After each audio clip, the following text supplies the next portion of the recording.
Today we're here to identify this Honda accessory. About this fan pulley. This is a Honda CR-V Spyder Odyssey 9.5 Generation Accord 2.4L, one of the fan pulleys used. I have the original Dongfeng Honda, but there's a difference between Dongfeng Honda and GAC Honda. Today, I'm going to tell you more about it. What's the difference? The one we're looking at now, it's a Japanese original. We imported it from Canada, as Schaeffler is an OEM for many car companies.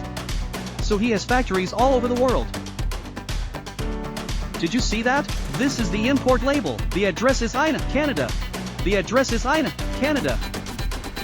And look at our Dongfeng Honda, but there's a difference in terms of material. Otherwise, there's no difference. This is the Ina logo. It's all the same, with INA's mark. In addition to the original option, you can also choose Ina directly. This way you can save half of your money. Because the originals are made by Ella, the difference is just that it doesn't have the manufacturer's logo. So you're buying the original parts.